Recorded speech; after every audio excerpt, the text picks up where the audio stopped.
ಒಬ್ಬೊಬ್ರು ಪ್ರೀತಿನ ಬೇರೆ ಬೇರೆ ರೀತಿಯಲ್ಲಿ ಬಣ್ಣಿಸ್ತೀವಿ. ನಮ್ಮ ಸಿನಿಮಾದಲ್ಲಿ ವಿಶೇಷತೆ ಏನಂತ ಹೇಳಿದ್ರೆ ನಾಯಕ ನಟ ನಾಯಕ ನಟಿ ಇಬ್ಬರ ಹೆಸರು ಕೂಡ ಮೇಘಾನೇ ಆಗಿರುತ್ತೆ. ಇಲ್ಲಿ ಸ್ನೇಹ ಹಾಗೂ ಪ್ರೀತಿಯ ನಡುವೆ ಇರುವಂತಹ ಒಂದು ಸಣ್ಣ ಎಳೆ ಏನು ಅದು ಪ್ರೀತಿಯೂ ಆಗಿರಬಹುದು ಅಥವಾ ಸ್ನೇಹವೂ ಆಗಿರಬಹುದು, ಅದೊಂದು ಕ್ಲಾರಿಫಿಕೇಶನ್ ಬೇಕಾಗುತ್ತೆ. ತುಂಬಾ ರಿಲೇಶನ್ಶಿಪ್ಗೆ ಆ ಒಂದು ಕ್ಲಾರಿಫಿಕೇಶನ್ ಕೊಡಬಹುದಾದಂತಹ ಒಂದು ಕಥೆ ಇದು. ಜೊತೆಗೆ ಅಪ್ಪ ಮಗನ ನಡುವಿನ ಬಾಂಧವ್ಯದ ಕಥೆಯನ್ನು ಕೂಡ ಮೇಘ ಹೇಳಿಕೊಂಡಿದೆ. ಒಂದ್ ರೀತಿ ಇದು ಫಿಲ್ಮ್ ಪ್ಯಾಕ್ಡ್ ಸಿನಿಮಾ ಅನ್ಬಹುದು, ಕಮರ್ಷಿಯಲ್ ಸಿನಿಮಾ ಹೌದು. 5 ಹಾಡುಗಳಿದ್ದಾವೆ, ಫೈಟ್ಸ್ ಇದೆ. ಅದ್ಭುತವಾಗಿ ವಿ ನಾಗೇಂದ್ರ ಪ್ರಸಾದ್ ಸರಿ ಒಂದು ಹಾಡುಗಳನ್ನು ಬರೆದಿದ್ದಾರೆ. ಇನ್ನೂ 3 ಹಾಡುಗಳನ್ನ ನಮ್ಮ ಚರಣ್ ಅವರು ರಚಿಸಿದ್ದಾರೆ. ಇವತ್ತಿನ ಈ ಕಾರ್ಯಕ್ರಮದಲ್ಲಿ ಮೊದಲನೇದಾಗಿ ನಾವು ನಮ್ಮ ಟ್ರೈಲರ್ನ ತೋರಿಸಬೇಕು ಅಂತ ಅಪೇಕ್ಷೆ ಪಟ್ವಿ. ಆದ್ರೆ ನಮ್ಮ ಕಾರ್ಯಕ್ರಮದ ಮುಖ್ಯ ಅತಿಥಿಗಳು ತ್ರಿವಿಕ್ರಮ್ ಸಾಫಲೆ ಇನ್ನಷ್ಟೇ ಕಾರ್ಯಕ್ರಮಕ್ಕೆ ಬರಬೇಕಾಗಿದೆ. ಅದಕ್ಕೂ ಮುಂಚಿತವಾಗಿ ನಾವು ಚಿತ್ರತಂಡವನ್ನು ಕರೆದು ಮಾತನಾಡಿಸಿ ಅವ್ರು ಬಂದ ನಂತರ ಟ್ರೈಲರ್ನ ನೋಡೋಣ ಅಂತ ಬಯಸಿದ್ದಾರೆ. ನವೆಂಬರ್ 29ಕ್ಕೆ ರಾಜ್ಯಾದ್ಯಂತ ಮೇಘ ಚಿತ್ರ ಬಿಡುಗಡೆ ಆಗುತ್ತೆ. ಹಾಗೆ ಮಾಧ್ಯಮದವರಿಗೆ ಈ ಮೂಲಕ ನಿಮ್ಮೆಲ್ಲರ ಸಪೋರ್ಟ್ ಅನ್ನ ಮತ್ತೊಮ್ಮೆ ನಾವು ಬಯಸ್ತಾ ಇದ್ದೇವೆ. ಚಿತ್ರದ ವಿತರಕರಾಗಿ ಮನೋಜ್ ಅವರಿದ್ದಾರೆ, ಅವರು ಕೂಡ ನಮ್ಮ ಕಾರ್ಯಕ್ರಮ ಭಾಗಿಯಾಗಿದ್ದಾರೆ. ಮೊದಲನೇದಾಗಿ ನಮ್ಮ ಚಿತ್ರತಂಡದ ವೇದಿಕೆಗೆ ಬರಮಾಡಿಕೊಳ್ಳುವಂತಹ ಸಮಯ. ಕಿರಣ್ ರಾಜ್ ನಿಮಗೆಲ್ಲ ಗೊತ್ತೇ ಇದೆ, ಈಗಾಗಲೇ ಸಿನಿಮಾದಲ್ಲೂ ಕಾಣಿಸ್ಕೊಂಡಿದೆ. ಇತ್ತೀಚೆಗೆ ಶರ್ವಾಮಿ ಅವರ ಸಿನಿಮಾ ರಿಲೀಸ್ ಆಗಿದೆ. ಜೊತೆಗೆ ಟೆಲಿವಿಷನ್ ಮೋಸ್ಟ್ ಪಾಪ್ಯುಲರ್ ಫೇಸ್, ಸಾಕಷ್ಟು ಅಭಿಮಾನಿಗಳನ್ನ ಸಂಪಾದಿಸಿದ್ದಾರೆ. ಮೇಘ ಚಿತ್ರದ ನಾಯಕ ನಟ ಕಿರಣ್ ರಾಜ್ ಅವರು ದಯಮಾಡಿ ವೇದಿಕೆಗೆ ಬರಬೇಕು. ನಮ್ಮ ನಿರ್ಮಾಪಕರು ಯತೀಶ್ ಸರ್ ದಯಮಾಡಿ ಅವ್ರನ್ನ ಬರಮಾಡ್ಕೊಳ್ಬೇಕು ಕೇಳ್ಕೊಂಡಿದ್ದಾರೆ. ಹಾಗೆ ಪ್ರೀತಿಯ ಸ್ವಾಗತ ನಮಗೆ. ಹಾಗೆ ನಮ್ಮ ಚಿತ್ರದ ನಾಯಕ ನಟಿ ವೆರಿ ಟ್ಯಾಲೆಂಟೆಡ್, ಬ್ಯೂಟಿಫುಲ್, ತುಂಬಾನೇ ಸಹಜವಾಗಿ ಅಭಿನಯಿಸುವಂತಹ ಕಾಜಲ್ ಕುಂದರ್ ಅವರು ಕೂಡ ನಮ್ಮ ಕಾರ್ಯಕ್ರಮ ಭಾಗಿಯಾಗಿದ್ದಾರೆ. ಪ್ರೀತಿಯ ಸ್ವಾಗತ, ತಮ್ಮನ್ನು ಕೂಡ ವೇದಿಕೆಗೆ ಬರಮಾಡ್ಕೊಳ್ತಿದ್ದೇವೆ.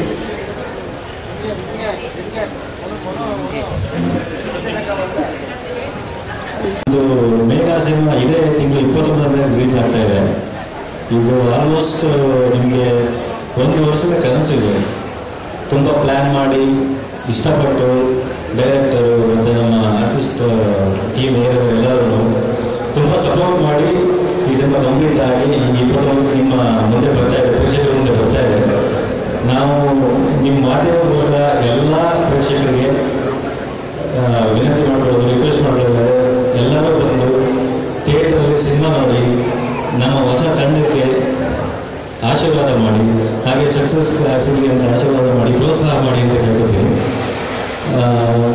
ಇನ್ನು ಚಿತ್ರದ ಬಗ್ಗೆ ಹೇಳಬೇಕು ಅಂತ ಹೇಳಿದ್ರೆ, ಇದು ಈಗ ಪ್ರೆಸೆಂಟ್ ಝೋನಲ್ಲಿ ಏನು ನೋಡ್ತಾ ಇದ್ದೀರಾ, ಎಲ್ಲರೂ ನಮ್ಮ ವಸೀಂ ನಟರಾಜ್ ಸರ್ ಹೇಳ್ತಾ ಇದ್ರು, ಬೇರೆ ಮಾಧ್ಯಮದಲ್ಲಿ ಬೇರೆ ಲ್ಯಾಂಗ್ವೇಜ್ಗಳಲ್ಲಿ ಭಾಷೆಗಳಲ್ಲಿ ಒಂದು ಸಂಸಾರಿಕ ಚಿತ್ರಗಳು, ಫ್ಯಾಮಿಲಿ ಓರಿಯೆಂಟೆಡ್, ಕಂಟೆಂಟ್ ಓರಿಯೆಂಟೆಡ್ ಸಿನಿಮಾಗಳು ಬರ್ತಾ ಇದೆ, ನಮ್ಮಲ್ಲಿ ಬರ್ತಾ ಇಲ್ಲ ಅಂತ. ಇದು ನಮ್ಮ ಸಿನಿಮಾ ಅದಕ್ಕೊಂದು ಉದಾಹರಣೆ ಆಗುತ್ತೆ. ಎಲ್ಲ ಫ್ಯಾಮಿಲಿ ವಿತ್ ಫ್ಯಾಮಿಲಿ ಕೂತ್ಕೊಂಡು ಸಿನಿಮಾ ಥಿಯೇಟ್ರಲ್ಲಿ ಸಿನಿಮಾ ನೋಡಿ ಇದರಿಂದ ಒಂದು ಸಂದೇಶವನ್ನು ತಗೊಂಡು ಹೋಗ್ಬೋದು. ಅದ್ರ ಜೊತೆಗೆ ನಿಮ್ಮ ಮೂಲಕ ನಾವೊಂದು ವಿನಂತಿ ಏನು ಮಾಡ್ತಾ ಅಂದರೆ, ಈ ಸಿನಿಮಾ ನೋಡಿದ ಮೇಲೆ 1000 ಜನರಲ್ಲಿ ಅಥವಾ 100 ಜನರಲ್ಲಿ ಒಂದು 200-3 ಜನಕ್ಕೆ ಇದರಿಂದ ಉಪಯೋಗ ಆಗುತ್ತೆ. ಹೇಗೆ ಅಂತ ಹೇಳಿದ್ರೆ, ಇದು ಪ್ರೀತಿ ಸ್ನೇಹ ಸಂಬಂಧಗಳ ಬಗ್ಗೆ ಹೋಗ್ತಾರಂತ ಒಂದು ಕಥೆ ಇದೆ ಅಂದಾಗದಲ್ಲಿ. ಈ ಸಿನಿಮಾ ನೋಡಾದ್ಮೇಲೆ ಎಷ್ಟೋ ವರ್ಷಗಳಿಂದ ಮಾತಾಡ್ತಾ ಇರೋಂಥ ಸ್ನೇಹಿತರು ಕಾಲ್ ಮಾಡ್ಬೋದು, ಎಷ್ಟೋ ವರ್ಷಗಳಿಂದ ಪ್ರೀತಿ ಮಾಡಿ ದೂರ ಆಗಿರುವಂಥವರು ಮತ್ತೆ ಫೋನ್ ಮಾಡ್ಬೋದು, ಎಷ್ಟೋ ಫ್ಯಾಮಿಲಿನಲ್ಲಿ ಅಪ್ಪ ಅಮ್ಮ ಮಗ ಮಗಳು ಮಾತು ಆಡದೇ ಇರುವಷ್ಟು ದೂರ ಡಿಸ್ಟೆನ್ಸ್ ಇಟ್ಕೊಂಡಿರ್ತಾರೆ. ಅವರು ಸಹ ಈ ಸಿನಿಮಾ ನೋಡಿದ ಮೇಲೆ ನನಗೆ ನಂಬಿಕೆ ಇದೆ, ಅವರು ಮಾತಾಡ್ಲಿಕ್ಕೆ ಸ್ಟಾರ್ಟ್ ಮಾಡ್ತಾರೆ. ಸೊ ಆ ಥರ ಸನ್ನಿವೇಶಗಳು ಬಂದಾಗ ನಾವು ಮಾತನ್ನು ಕೇಳ್ಕೊಡ್ತೀನಿ ಅಂದರೆ, ನಮ್ಮ ಚಿತ್ರಕ್ಕೆ ಒಂದು ಸಂದೇಶವನ್ನು ಕೊಡಿ. ಈ ಚಿತ್ರದಿಂದ ನಮಗೆ ಉಪಯೋಗ ಆಗಿದೆ ಮತ್ತು ಈ ಚಿತ್ರ ತುಂಬ ಚೆನ್ನಾಗಿದೆ ಅಂತ ಕೇಳ್ಕೊಡ್ತೀನಿ sir. Thank you.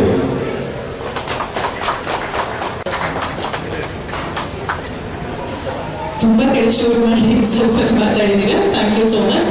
So Charan sir ತಮ್ಮನ್ನೇ ಮಾತನಾಡಿಸ್ತೀನಿ. ಸರ್ ನಮಗೆ ಇಂಟ್ರೊಡಕ್ಷನ್ ಕೊಡ್ಬೇಕಾದ್ರೆ ಒಂದು ಲೈನ್ ಹೇಳಿದ್ರು, ಇವತ್ತಿಗೆ ತುಂಬಾನೇ ಡಿವೋರ್ಸ್ ಆಗ್ತಿರೋದಕ್ಕೆ ಕಾರಣ ಏನಂತ ಹೇಳಿದ್ರೆ ಕ್ಲಾರಿಟಿ ಇರೋದಿಲ್ಲ ರಿಲೇಶನ್ಶಿಪ್ ಅಲ್ಲಿ, ಫ್ರೆಂಡ್ಸ್ ಜೊತೆ ಇರುವಂತಹ comfort zone. Thank you for coming. ಇದು ನನ್ನ ಮೊದಲನೇ ಸಿನಿಮಾ. ಸೊ ಟ್ರೆಂಡ್ ಏನಿದೆ ಅದನ್ನು ನೋಡಿಕೊಂಡ್ರೆ ನಾವು ಒಂದು ಫ್ಯಾಮಿಲಿ ಎಂಟರ್ಟೈನ್ಮೆಂಟ್ ಸಿನಿಮಾ ಮಾಡಬೇಕಂತ ಡಿಸೈಡ್ ಆದ್ವಿ. ಅದಕ್ಕೆ ಸಪೋರ್ಟ್ ಮಾಡಿದ್ದು ನನ್ನ ಫ್ರೆಂಡ್ಸ್ ಯತೀಶ್ ಮತ್ತು ರಮೇಶ್ ಮತ್ತು ನಮ್ಮ ಅಣ್ಣ ಯತೀಶ್. ಸೊ ಈ ಸಿನಿಮಾನ ಫಸ್ಟ್ ಹೋಗಿ ಕಿರಣ್ ಸರ್ ನರೇಟ್ ಮಾಡಿದಾಗ ಸೊ ಅವ್ರು 8 ಸಲ ಕತೆ ಕೇಳಿದ್ದಾರೆ. ಸೊ 8 ಸಲನು ಫಸ್ಟಿಂದ ಲಾಸ್ಟ್ವರೆಗೂ ಕತೆ ಕೇಳಿ ಫೈನಲಿ ಓಕೆ ಹೇಳಿದ್ರು. ಬಟ್ ಅದು ಓಕೆ ಹೇಳಿದ್ದು ಬರ್ತಿದೆ, ನೀವು ಸ್ಕ್ರೀನಲ್ಲಿ ನೋಡ್ಬೋದು ಕಿರಣ್ ಸರ್ನ, ತುಂಬ ಕ್ಯೂಟಾಗಿ ಕಾಣ್ತಾರೆ. ಸೊ ಮೇಘ ಏನು ಅಂದರೆ, ಅದು ಮೇಘ ಅಂದರೆ clouds, feelings are like clouds, tagline ಥರನೇ ಫೀಲಿಂಗ್ಸ್ ಆರ್ ಲೈಕ್ ಕ್ಲೌಡ್ಸ್ ಅಂತಲೇ ನಾವು ಹೇಳಿದ್ವಿ. 1-2 ಮೋಡ ಅಂದರೆ ಅವಾಗಲೇ ಸ್ವಪ್ನ ಅವ್ರು ಹೇಳಿದ್ರು ಹೀರೋ ಮತ್ತು ಹೀರೋಯಿನ್ ಇಬ್ಬರ ಹೆಸರು ಮೇಘ ಅಂತಾನೆ ಅಂತ. ಸೊ ಒಂದು ಮಳೆ ಆಗಬೇಕಂದ್ರೆ 2 ಮೋಡಗಳು ಘರ್ಷಣೆ ಆಗಬೇಕು. ಬಟ್ ಆ ಮಳೆಯಿಂದ ತುಂಬ ಒಳ್ಳೆ ವಿಷಯಗಳಾಗುತ್ತೆ, ಒಂದು ಒಳ್ಳೆ ಚೇಂಜಸ್ ಆಗುತ್ತೆ. ಸೊ ಅದು ಈ ಮೇಘ ಸಿನಿಮಾದಲ್ಲಿ ನೀವು ನೋಡ್ಬೋದು. ಫ್ಯಾಮಿಲಿ ಬಾಂಡಿಂಗ್ಸು ಮತ್ತು ಒಂದು ಫ್ರೆಂಡ್ಶಿಪ್ ಹೇಗಿರಬೇಕು, ಸೊ ಲವ್ವಲ್ಲಿ ಏನು ಇಂಪಾರ್ಟೆಂಟು ಅದನ್ನು ನಟರಂಗ ಸರ್ ತಂದೆಯಾಗಿ ಫ್ರೆಂಡ್ ಆಗಿ ಮಗನಿಗೆ ಗೈಡ್ ಮಾಡ್ತಾ ಹೋಗ್ತಾರೆ. ಸೊ ಇದು ಎಲ್ರಿಗೂ ತುಂಬ ಇಷ್ಟ ಆಗುತ್ತೆ. ಸೊ ನಮಗೆ ಪ್ರೇಕ್ಷಕರು ಪ್ರೀತಿ ಸಿಗ್ಬೇಕಂದ್ರೆ ನೀವೇ ಮಾಧ್ಯಮ ಮಿತ್ರರಿಗೆ ಸಹಾಯ ಮಾಡಬೇಕು. ಸೊ ಇದು ನಮ್ಮ ಫಸ್ಟ್ ಪ್ರಯತ್ನಕ್ಕೆ ನೀವು ತುಂಬ ಮನಸ್ಪೂರ್ವಕವಾಗಿ ಸಹಾಯ ಮಾಡ್ತೀರಾ ಅಂತ ನಾನು ನಂಬಿದ್ದೀನಿ. So thank you. ಇದೇ ತಿಂಗಳು 29th ನಮ್ಮ ಸಿನಿಮಾ ರಿಲೀಸ್ ಆಗ್ತಿದೆ. ದಯವಿಟ್ಟು ಎಲ್ಲರೂ ಥಿಯೇಟ್ರಿಗೆ ಬಂದು ಸಿನಿಮಾ ನೋಡಿ. Thank you. ಎಲ್ರಿಗೂ ನಮಸ್ಕಾರ. ಫಸ್ಟ್ ಆಫ್ ಆಲ್ ನೀವು ಎಲ್ರಿಗೂ ತುಂಬ ಬ್ಯುಸಿ ಶೆಡ್ಯೂಲಿಂದ ಟೈಮ್ ತೆಗೆದ್ಬಿಟ್ಟು ಇಲ್ಲಿ ಬಂದಿದ್ದೀರಾ, so thank you so much. Megha ಬಗ್ಗೆ ಹೇಳೋದಾದರೆ ಒಂದು ಬ್ಯೂಟಿಫುಲ್ ಜರ್ನಿ, ಇಮೋಷನ್ ಮೇಲೆ ಡಿಪೆಂಡ್ ಆಗೋ ಜರ್ನಿ, ಒಂದು ಫೀಲ್ ಗುಡ್ ಮೂವಿ ಇದು. ಸೊ ಇದನ್ನು ತುಂಬ ಒಳ್ಳೆ ರೀತಿಯಲ್ಲಿ ತೋರಿಸಿದ್ದಾರೆ ನಮ್ಮ ಡೈರೆಕ್ಟರ್ ಚರಣ್ ಸರ್. ಅದಕ್ಕೆ ತುಂಬ ಒಳ್ಳೆ ಸಪೋರ್ಟ್ ಕೊಟ್ಟಿದ್ದಾರೆ ನಮ್ಮ ಪ್ರೊಡ್ಯೂಸರ್ ಯತೀಶ್ ಸರ್. ಹಾಗೆ ವೆರಿ ಬ್ಯೂಟಿಫುಲಿ ಅದನ್ನ ಸಿನಿಮಾಟೋಗ್ರಫಿಯಲ್ಲಿ ಕ್ಯಾಪ್ಚರ್ ಮಾಡಿದ್ದಾರೆ Gautam sir and every one from the team. Kiran ಅವರೇ, it was really great working with you. And ನನ್ನ ಕ್ಯಾರೆಕ್ಟರ್ ಮೇಘ ಅಂತ, ಕಾಲೇಜ್ ಹುಡುಗಿ. ಸೊ ನಾವು ಕಾಲೇಜಲ್ಲಿ ಇರುವಾಗ ನಮ್ಮ ಮೈಂಡಲ್ಲಿ ಇರೋ confusion, because infatuation, love, friendship ಇದರ ಮಧ್ಯದಲ್ಲಿ ಏನು ಡಿಫ್ರೆನ್ಸ್ ಇದೆ ಅಷ್ಟು ಗೊತ್ತಾಗಲ್ಲ, ಬಿಕಾಸ್ ಮೈನ್ಯೂಟ್ ಡಿಫ್ರೆನ್ಸಸ್ ಇರುತ್ತೆ. ಸೊ ಈ ಕನ್ಫ್ಯೂಷನಲ್ಲಿ ಅವರು ಹೇಗೆ ಅವ್ರ ಜೀವನ ನಡೆಸ್ಕೊಂಡು ಹೋಗ್ತಾರೆ. ಆ್ಯಂಡ್ ಒಂದು ಡಿಸಿಷನ್ ತಗೊಂಡ್ಮೇಲೆ ಮೇ ಬಿ ಇದು ಕರೆಕ್ಟ್ ಡಿಸಿಷನ್ ಅಂತ ಅನಿಸುತ್ತೆ. ಬಟ್ ಅದಾದಮೇಲೆ ಒಂದು ಡಿಫ್ರೆಂಟ್ ಸಿಚುವೇಶನ್ ಬರುವಾಗ may be that was not right decision ಅಂತ ಅನಿಸುತ್ತೆ. ಸೊ ಆ ಕನ್ಫ್ಯೂಷನಲ್ಲಿ ಇರೋ ಈ ಹುಡುಗಿ ಆವಾಗ ಇವ್ರ ಕ್ಯಾರೆಕ್ಟರ್ ಈ ಲೈಫಲ್ಲಿ ಅವರು ಹೇಗೆ ಐ ಮೀನ್ ಹೇಗೆ ಅವರು ಮ್ಯಾನೇಜ್ ಮಾಡ್ತಾರೆ ಇಬ್ಬರು, ಬಿಕಾಸ್ ಅವ್ರ ಫೀಲಿಂಗ್ಸ್ ಬೇರೆ ಇರುತ್ತೆ, ಇವ್ರ ಫೀಲಿಂಗ್ಸ್ ಬೇರೆ ಇರುತ್ತೆ. ಸೊ ಇದೆಲ್ಲ ತುಂಬ ಬ್ಯೂಟಿಫುಲ್ ಆಗಿ ತೋರಿಸಿದ್ದಾರೆ. ಇವತ್ತು ಟ್ರೇಲರ್ ಲಾಂಚ್ ಆಗ್ತಿದೆ. ಐ ಹೋಪ್ ನೀವು ಎಲ್ರಿಗೂ ಇಷ್ಟ ಆಗುತ್ತೆ. ಹಾಗೆ 29th ಮೂವಿ ರಿಲೀಸ್ ಆಗ್ತಿದೆ, ಅದು ಕೂಡ ಐ ಹೋಪ್ ನಿಮ್ಗೆ ಎಲ್ರಿಗೂ ಇಷ್ಟ ಆಗುತ್ತೆ ಅಂತ. ಸೊ ನಿಮ್ಗೆ ಇಷ್ಟ ಆದರೆ ದಯವಿಟ್ಟು ಅದನ್ನ ಬೇರೆಯವ್ರಿಗೆ ತಿಳಿಸಿ ಆ್ಯಂಡ್ ಎಲ್ಲರೂ ಥಿಯೇಟರ್ಗೆ ಬಂದು ಸಿನಿಮಾ ನೋಡಿ ಅಂತ ಕೇಳ್ಕೊತೀನಿ. Thank you so much.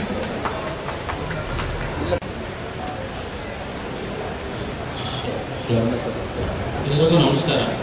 ನಾನು ಮೈಕಲ್ ಮಾತಾಡಿ ಹೊತ್ತು ಹುಡಿಯಿಲ್ಲ, ಕೆಲಸ ಮಾಡಿ ಹುಡಿ. ಸೊ ಮೇಘಾ ಸಿನಿಮಾ ನನಗೆ ಯತೀಶ್ ಅವ್ರು ಫಸ್ಟ್ ಬಂದು ಅಪ್ರೋಚ್ ಮಾಡಿದಾಗ ಅಪ್ರೋಚ್ ಟೈಮ್ ನನಗೆ ಇಷ್ಟ ಆಯಿತು. ಅಪ್ರೋಚ್ ಮತ್ತು ಅವರು ಪ್ಯಾಷನ್ ನನಗೆ ಇಷ್ಟ ಆಯಿತು. ಅದಕ್ಕೋಸ್ಕರ ಸ್ಟಾರ್ಟ್ ಮಾಡಿದೆ.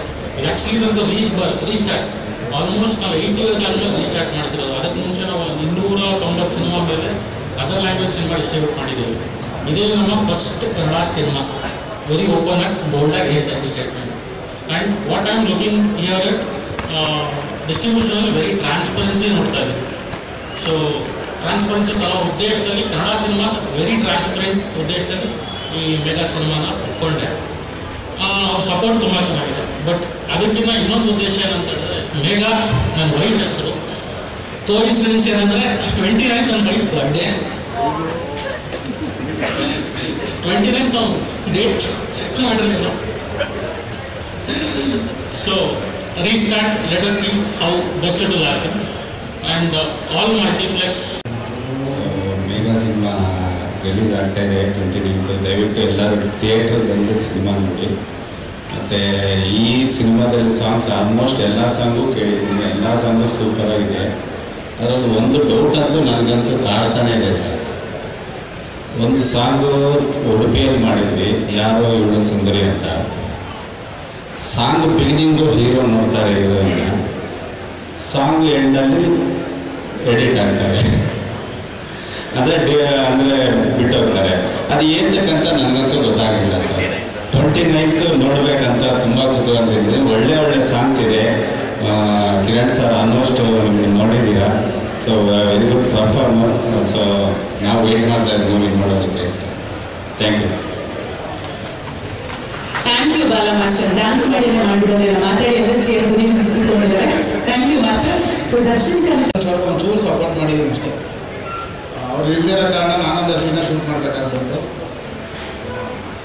29ಕ್ಕೆ ಸಿನಿಮಾ ರಿಲೀಸ್ ಆಗ್ತಾ ಇದೆ, ಎಲ್ಲರೂ ನೋಡಿ.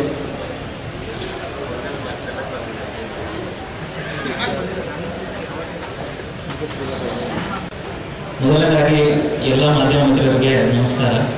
ನನ್ನ ಕರಿಯರಲ್ಲಿ ಸ್ಪೆಷಲಿ ಮೀಡಿಯಾ ತುಂಬ ಇಂಪಾರ್ಟೆಂಟ್ ರೋಲ್ ಪ್ಲೇ ಮಾಡಿದೆ. ಪ್ರತಿಯೊಂದು ಹಂತದಲ್ಲೂ ಬೆಂತಟ್ಟಿ ಇಲ್ಲಿವರೆಗೂ ಕರ್ಕೊಂಡು ಬಂದಿದ್ದಾರೆ. ಸೊ ಅದಕ್ಕೆ ಮೊದಲನೇದಾಗಿ ಥ್ಯಾಂಕ್ ಯು. ನಂದು ನೆಕ್ಸ್ಟ್ ಸಿನಿಮಾ ಮೇಘ ಅಂತ. ಸರ್ ಮತ್ತೆ ಎಲ್ಲ ಹೇಳಿದಾಗೆ ಇದರಲ್ಲಿ ಹೀರೋ ಹೀರೋಯಿನ್ ಇಬ್ಬರಿಗೂ ಮೇಘ ಅಂತ ಹೆಸರು. ಕೆಲವೊಂದ್ಸಲ ಅದೇ ರೀತಿ ಸುಮಾರು ಸಿಮಿಲಾರಿಟಿ ಇದ್ರು ಯಾವುದೋ ಒಂದು ಮಿಸ್ ಮ್ಯಾಚ್ ಆಗೋದ್ರಿಂದ ಬ್ರೇಕಪ್ ಆಗುತ್ತೆ ಸರ್ ಹೇಳಿದಾಗೆ. ಸೊ ಒಂದು ರಿಲೇಶನ್ಶಿಪ್ ಅಲ್ಲಿ ಜೋಶ್ಗಿಂತ ಎಕ್ಸ್ಪೀರಿಯನ್ಸ್ ಎಷ್ಟು ಇಂಪಾರ್ಟೆಂಟ್ ಅನ್ನೋದನ್ನ ತುಂಬಾ ನೀಟಾಗಿ ನನ್ನ ಡೈರೆಕ್ಟರ್ಸ್ ಇದರಲ್ಲಿ ತೋರಿಸ್ಕೊಟ್ಟಿದ್ದಾರೆ. ಅಂಡ್ ಅದ್ರ ಜೊತೆಗೆ ತಂದೆ ತಾಯಿ ಮತ್ತೆ ಮಕ್ಕಳು ಅವ್ರ ಮಧ್ಯೆ ಒಂದು ಫ್ರೆಂಡ್ಶಿಪ್ ಬಿಲ್ಡ್ ಆದ್ರೆ ಜೀವನದಲ್ಲಿ ಆಗೋ ಎಷ್ಟೋ ಅನಾಹುತಕ್ಕೆ ನಾವು ಈಗಲೇ ತಡಿಬಹುದು ಅಂತ ತುಂಬಾ ಚೆನ್ನಾಗಿ ತೋರಿಸ್ಕೊಟ್ಟಿದ್ದಾರೆ. ಅಂಡ್ ಪ್ರೀತಿ ಅನ್ನೋದು ಒಂದು ಇಬ್ಬರು ಕ್ಯಾರೆಕ್ಟರ್ ಮಧ್ಯ ಇರೋ ಒಂದು ಅಂಡರ್ಸ್ಟ್ಯಾಂಡಿಂಗ್ ಅದನ್ನ ತುಂಬಾ ಚೆನ್ನಾಗಿ ಸಿನಿಮಾದಲ್ಲಿ ತೋರಿಸ್ಕೊಟ್ಟಿದ್ದಾರೆ. ಅಂಡ್ ಈ ಸಿನಿಮಾ ಮೂಲಕ ನಟರಾಜ ಸರ್ ಜೊತೆ ನನಗೆ ಪರ್ಫಾರ್ಮ್ ಮಾಡಕ್ ಸಿಕ್ತು. ಅವ್ರ ಎಕ್ಸ್ಪೀರಿಯನ್ಸ್ ಏನಿದೆ, ಅವ್ರದೊಂದು ನ್ಯಾಚುರಲ್ ಪರ್ಫಾರ್ಮೆನ್ಸ್ ಏನಿದೆ ಅದರಿಂದ ನನಗೆ ತುಂಬಾ ಕಲಿಯೋದಕ್ಕೆ ಸಿಕ್ಕಿದೆ. ಅಂಡ್ ನಮ್ಮ ಡೈರೆಕ್ಟರ್ ಸರ್ ಹೇಳಿದ್ರು ಅದೊಂದು 8 ಸಲ ಈ ಕತೆ ಕೇಳಿದೆ ಅಂತ. ಬಿಕಾಸ್ 8 ಸಲ ಕತೆ ಕೇಳಿದಾಗ ಏನೋದ್ರಲ್ಲಿ ಒಂದು ಕನ್ಫ್ಯೂಷನ್ ನಮಗೆ ಡೆವಲಪ್ ಆಗೋದು. ಬಿಕಾಸ್ ಕಂಪ್ಲೀಟ್ಲಿ ಡಿಫ್ರೆಂಟ್ ಪ್ಯಾಟರ್ನ್ಗೆ ಅವ್ರು ಇದನ್ನ ನರೇಟಿವ್ ಇಟ್ಕೊಂಡಿದ್ದಾರೆ. ಸೊ ಪ್ರತಿಯೊಬ್ಬ ವ್ಯೂವರ್ಗೆ ಅವ್ರ ಲೈಫ್ ಎಕ್ಸ್ಪೀರಿಯನ್ಸ್ ನ ಇದರಲ್ಲಿ ನೋಡ್ಬೋದು. ಅಂಡ್ ನೀವು ಇದನ್ನ ಹೇಗೆ ಅರ್ಥ ಮಾಡ್ಕೋತೀರಾ ನಿಮ್ಗೆ ಅದೇ ರೀತಿ ಸಿನಿಮಾ ಅರ್ಥ ಆಗುತ್ತೆ. So every person will have a different perspective towards this story ಅಂತ ನಂಗೆ ಅನ್ಸುತ್ತೆ. ಅಂಡ್ ಕಾಜಲ್ ಕುಂದರ್ ಅವರು ಅವ್ರ ಪರ್ಫಾರ್ಮೆನ್ಸ್ ಮುಂಚೆ ನೋಡೇ ಇದ್ದೀರಾ. ತುಂಬಾ ಲೈವ್ಲಿ ಆಗಿ ತುಂಬಾ ನ್ಯಾಚುರಲ್ ಆಗಿ ಪರ್ಫಾರ್ಮ್ ಮಾಡ್ತಾರೆ. ಅದು ನನ್ನ ಪರ್ಫಾರ್ಮೆನ್ಸ್ ಇನ್ನೂ ಎನ್ಹಾನ್ಸ್ ಮಾಡಿದೆ. So it was great working with you. And ನಮ್ಮ DOP ಸರ್ ಅವರೇ ಇದಕ್ಕೆ ಎಡಿಟರ್ ಕೂಡ ಆಗಿದ್ದಾರೆ. ಸೊ ಅವ್ರಿಗೆ ಶೂಟ್ ಮಾಡಬೇಕಾದ್ರೆ ತುಂಬಾ ಕ್ಲಾರಿಟಿ ಇತ್ತು ಶಾರ್ಟ್ಸ್ ಬಗ್ಗೆ ಅಂಡ್ ಎಡಿಟಿಂಗ್ ಪ್ಯಾಟರ್ನ್ ಇರೋದ್ರಿಂದ ತುಂಬಾ ಬ್ಯೂಟಿಫುಲ್ ಆಗಿ ಅವರು ಕ್ಯಾಪ್ಚರ್ ಮಾಡಿದ್ದಾರೆ.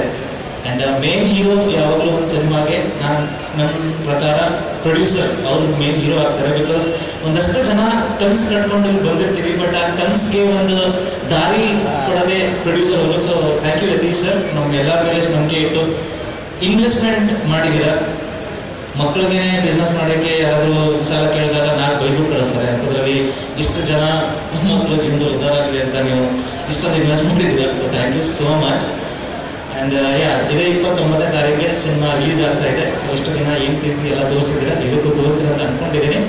ಅಂಡ್ ಪ್ರೀತಿಯಲ್ಲಿ ಮತ್ತೆ ಇದನ್ನ ರಿಪೀಟ್ ಮಾಡ್ತೀನಿ, ಜೋಶ್ಗಿಂತ ಎಕ್ಸ್ಪೀರಿಯನ್ಸ್ ಎಷ್ಟು ಇಂಪಾರ್ಟೆಂಟ್ ಆಗುತ್ತೆ ಅಂತ ನಿಮಗೆ ಈ ಸಿನಿಮಾದಲ್ಲಿ ನೋಡೋಕೆ ಸಿಗುತ್ತೆ. Thank you.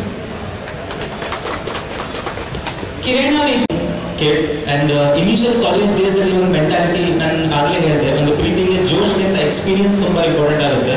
ಅಂಡ್ ಪ್ರತಿ ಪ್ರೀತಿಗೂ ಒಂದು ಮೋಟಿವ್ ಅನ್ನೋದು ತುಂಬಾ ಇಂಪಾರ್ಟೆಂಟ್ ಆಗುತ್ತೆ. ಅಂದ್ರೆ ನಿಮ್ಗೆ ಒಬ್ರು ಇಷ್ಟ ಆಗ್ತಿದೆ ಅಂದ್ರೆ ಅವ್ರು ಇಷ್ಟ ಆಗೋದಕ್ಕೆ ಕಾರಣಗಳು ಏನಿದೆ. ಸೊ ಇನಿಷಿಯಲ್ ಡೇಸ್ಗೆ ಕಾರಣಗಳು ಗೊತ್ತಿರಲ್ಲ, ಚಂಚಲ ಮನಸ್ಸು ಅಂತ ಹೇಳ್ತೀವಲ್ಲ. ಸೊ ಆ ತರ ಒಂದು ಹುಡುಗ.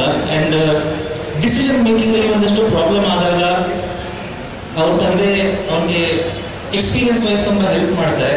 ಸೊ ಆ ಥರ character like day to day ಇವತ್ತು ನಾವು ಜನರಲ್ ಆಗಿ ಏನೊಂದು ಕ್ಯಾರೆಕ್ಟರ್ ನೋಡ್ತೀವಿ ಎಲ್ಲ ಕಡೆ ಕಾಲೇಜಸ್ ಅಲ್ಲಿ, ಅಥವಾ ಇನಿಷಿಯಲ್ ಟೀನೇಜರ್ ಅಂತ ಏನು ಹೇಳ್ತೀವಲ್ಲ ಆ ಕ್ಯಾರೆಕ್ಟರ್. ನಿಮ್ಮ ಸಿನಿಮಾನೇ ಒಂದಷ್ಟು ಅಡ್ವೆಂಚರ್ ಮತ್ತು ಒಂದಷ್ಟು ರಿಸ್ಕಲ್ಲಿ ತಗೋತೀರಾ, ಆ ಥರ ಏನು ಅರ್ಥ ಇದೆ ನಿಮ್ಮ ಸಿನಿಮಾಗಳಲ್ಲಿ ಒಂದಷ್ಟು ರಿಸ್ಕು ಅಡ್ವೆಂಚರ್ ಎಲ್ಲ ಮಾಡಿರ್ತೀವಿ, ಇದರಲ್ಲಿ ಏನಾದ್ರು ಆ ಥರ ಇದೆಯಾ ಅಂತ? ಇದು completely family entertainer sir. So ಇದರಲ್ಲಿ ಅಂದರೆ ಆಕ್ಷನ್ ವೈಸ್ ಆ ಥರ ರಿಸ್ಕ್ ಏನಿರಲಿಲ್ಲ, ಬಟ್ ಪರ್ಫಾರ್ಮೆನ್ಸ್ ಓರಿಯೆಂಟೆಡ್ ಸಿನಿಮಾ ಅಂತ ಹೇಳ್ಬೋದು. ಬಿಕಾಸ್ ಸರ್ ಮಾಡಿರೋ ಕಾಸ್ಟಿಂಗ್ ನೀವು ನೋಡೋದಾದ್ರೆ ಎಲ್ಲ ತುಂಬ ಒಳ್ಳೆ ಪರ್ಫಾರ್ಮರ್ಸು. ಸೊ ರಿಸ್ಕ್ ಅನ್ನೋದಾದ್ರೆ ಅವ್ರ ಮಧ್ಯೆ ಇದ್ದು ಶ್ಯಾಡೋ ಆಗಬಾರ್ದು ಅನ್ನೋದಕ್ಕೆ ಒಂದು ರಿಸ್ಕ್ ಇತ್ತು ಅಷ್ಟೇ. ಮ್ಯೂಸಿಕ್ ಬಗ್ಗೆ, ಸಾಂಗ್ಗಳ ಬಗ್ಗೆ, ಸಾಂಗ್ಸ್ ಬಗ್ಗೆ ಸಾಂಗ್ಸ್ ಜೋಯಲ್ ಅವರು ಮ್ಯೂಸಿಕ್ ಮತ್ತೆ ಸಾಂಗ್ಸ್ ಎಲ್ಲ ಮಾಡಿದ್ದಾರೆ. ಅಂದ್ರೆ ತುಂಬಾ ನಿಮಗೆ ಫ್ರೆಶ್ ಫೀಲ್ ಕೊಡುತ್ತೆ.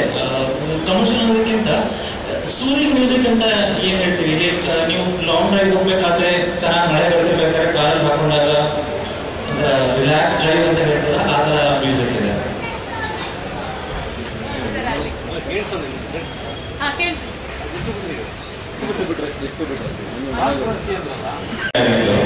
ಬಟ್ ಸಡನ್ಲಿ ಅವರು ಒಂದು 2-3 days ಡಿವೋರ್ಸ್ಗೆ ಡಿಸೈಡ್ ಆಗ್ಬಿಟ್ಟಿದ್ರು. ನನಗೆ ಅವಾಗ ಅದು ಫೀಲ್ ಆಯಿತು. ಸೊ ಫ್ರೆಂಡ್ ಆಗಿ ಇಬ್ರು ಡಾಕ್ಟರ್ಸ್ ಮದುವೆ ಆಗಿ 8 years ಜರ್ನಿ ಮಾಡಿ ಜಗಳ ಆಗಿ 3 days ಇಬ್ರು ಅಪ್ಲೈ ಮಾಡಿದ್ರು. ಸೊ ಅದು ನನಗೆ ಒಂದು ಸ್ವಲ್ಪ ಕಾಡ್ತು. ಇಷ್ಟು ಬೇಗ ಇಷ್ಟು ಡಿಸಿಷನ್ ತಗೋಬೇಕಂದ್ರೆ ಅವ್ರು ಎಷ್ಟು ವೀಕ್ ಇರ್ತಾರೆ. ಸೊ ಇದ್ರನ್ನು ಫಸ್ಟಿಂದ ಸರಿ ಮಾಡ್ತಾ ಬಂದರೆ ಹೆಂಗ್ ಮಾಡ್ಬೋದು ಅನ್ನೋದನ್ನ ಥಾಟ್ ಇಟ್ಕೊಂಡು ನಾವು ನರೇಷನ್ ಸ್ಟಾರ್ಟ್ ಮಾಡಿದ್ವಿ. ಸೊ ಅಲ್ಲಿಗೆ ಪೇರೆಂಟ್ಸ್ ತುಂಬ ಇಂಪ್ಯಾಕ್ಟ್ ಆಗ್ತಾರೆ ಅಂತ ಫಸ್ಟ್ ಫೀಲ್ ಬಂತು. ಸೊ ಅದಕ್ಕೆ ನಾವು ತಂದೆ ಮಗನ ಬಾಂಧವ್ಯನ ತಂದು ನಟರಂಗ ಸರ್, ಕಿರಣ್ ರಾಜ್ ಸರ್ಗೆ ಗೈಡರ್ ತರ, ತಂದೆ ಅಂದ್ರೆ ನಮಗೆ ಮುಂಚೆ ಪ್ರಪಂಚಕ್ಕೆ ಬಂದಿರ್ತಾರೆ. ಸೊ ಅವ್ರ ಜೀವನನ ಗೈಡ್ ಮಾಡಿಕೊಟ್ರೆ ನಮ್ಮ ಜೀವನ ಚೆನ್ನಾಗಿರುತ್ತೆ ಅನ್ನೋದು ಒಂದು ಇಮ್ಯಾಜಿನೇಷನ್ ಅಲ್ಲೇ ಸ್ಟೋರಿಗಳನ್ನಾಗುತ್ತೆ. ನಿಮ್ಮ ಟೆಕ್ನಿಕಲ್ ಟೀಮ್ ಬಗ್ಗೆ ಇಬ್ರಿಗೂ ಒಂದೇ ಸೀಟ್ ಇರೋದ್ರೆ ಒಂದು ಥೀಮ್ ಇರಲ್ಲ, ಅದು ಮೇನ್ ಲೀಡ್.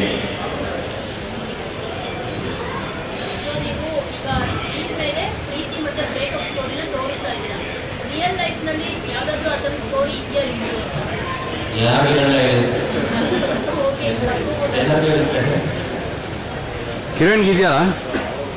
ಕಿರಣ್ ಯಾವ್ದಾದ್ರು ಇದೆಯಾ? ಕಿರಣ್ ಯಾವ್ದಾದ್ರು ಇದೆಯಾ ಅಲ್ಲೋ? ತುಂಬಾ ಇದೆ. ಈಗಿಲ್ಲ ಅಂತ ಮುಂಚೆ ಇತ್ತು.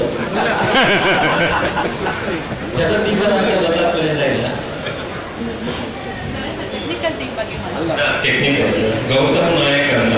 ಸೊ ಇವ್ರದ್ದು ಜರ್ನಿ ನಮ್ದು 5 years ಲಾಕ್ಡೌನ್ ಇಂದನೂ ನಾವು ಕುತ್ಕೊಂಡು ಡಿಸ್ಕಸ್ ಮಾಡ್ತಿದ್ವಿ. ಸೊ ಅವ್ರನ್ನೇ ನಾವು ಕ್ಯಾಮ್ರಾ ಮತ್ತೆ ಎಡಿಟಿಂಗ್ ಡೇ ಅವರೇ ಮಾಡಿದ್ದಾರೆ.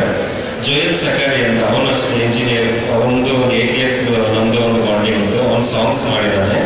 ಸೊ ಫೈನಲಿ ಇಂಡಸ್ಟ್ರಿ ಬಂದ ಮೇಲೆ ಪರಿಚಯ ಆಗಿದ್ದಾರೆ ಫ್ರಾಂಕ್ಲಿನ್ ರಾಕಿ. ಅವರು ಬ್ಯಾಕ್ಗ್ರೌಂಡ್ ಸ್ಕೋರ್ ಮಾಡಿದ್ದಾರೆ, ತುಂಬಾ ಚೆನ್ನಾಗಿದೆ. ಮತ್ತೆ ಸಿಂಗರ್ಸ್ ವಾಸುಕಿ ವರ್ಗ ಸರ್, ವಿಜಯ್ ಪ್ರಸಾದ್ ಸರ್, ಮತ್ತೆ ವಿಶ್ವನಾಥ್ ಹಾವೇರಿ ಅಂತ ಸರಿಗಮಪ್ಪ ಮಾಡಿದ್ರು ಅವರು. ಇಷ್ಟು ಹಾಡಿದೆ ಸರ್. 5 songs ಇದೆ, ತುಂಬಾ ಬ್ಯೂಟಿಫುಲ್ ಆಗಿದೆ. Locations sir Chikkamagaluru, Mysuru, Bengaluru, Sakleshpur, Madikeri, Manipal.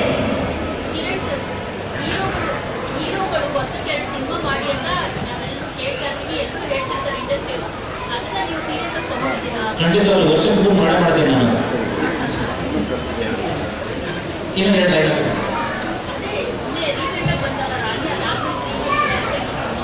ಹೌದು, ಇದಾದ ತಕ್ಷಣ ಇನ್ನೊಂದು 2 months ಇನ್ನೊಂದು ಇದೆ ರೆಡಿ ಆಗುತ್ತೆ.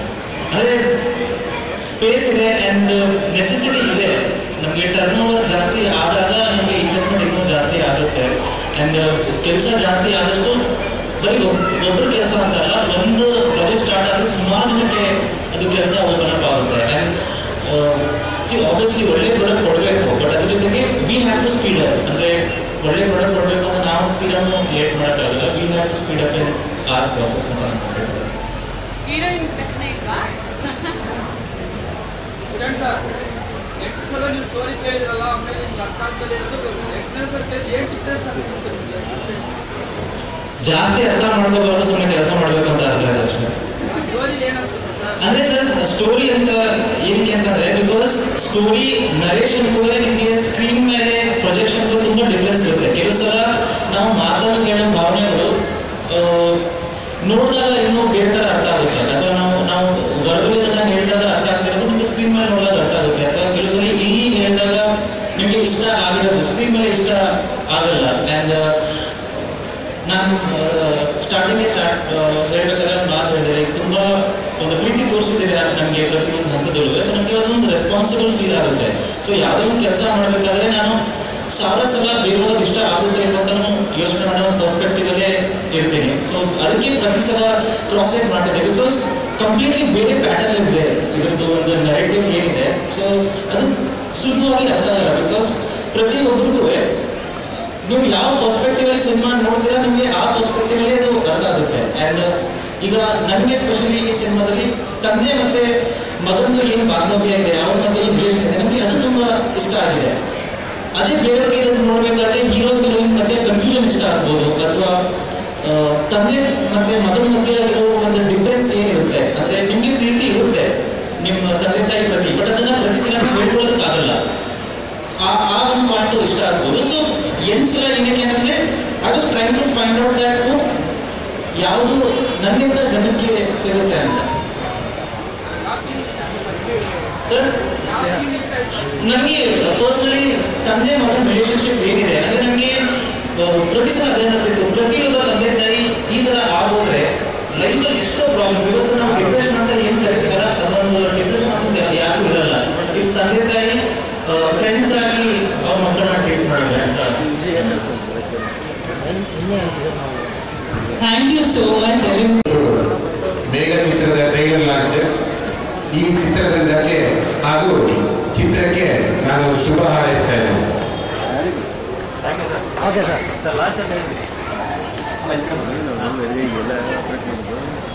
Trailer launch. ಈಗ ಒಂದು ಅನ್ನ ಬೆಂದ್ರೆ ಒಂದು ಅಗಳನ್ನ ತೆಗೆದು ನೋಡ್ತೇವೆ ಬೆಂದಿದೆಯಾ ಇಲ್ವಾ ಅಂತ. ಅದೇ ಥರ ಈ ಟ್ರೈಲರ್ ಲಾಂಚ್ ಆಗಿದೆ. ಈಗಲೇ ಗೊತ್ತಾಗ್ತದೆ ಇದರ ಕ್ವಾಲಿಟಿ ಏನಿದೆ, ಯಾವ ಥರ ಇದೆ ಅಂತ. ನಾನು ಈ ಚಿತ್ರತಂಡಕ್ಕೆ ಶತಮಾನೋತ್ಸವ ಆಚರಿಸಲಿ ಅಂತ ಹೇಳ್ಬಿಟ್ಟು ಶುಭ ಹಾರೈಸ್ತಾ ಇದ್ದೇನೆ.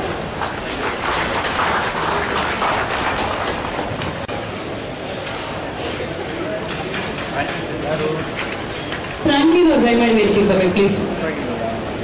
ಯತೀಶ್ ನೀವು ಬನ್ನಿ. ಟೀಮ್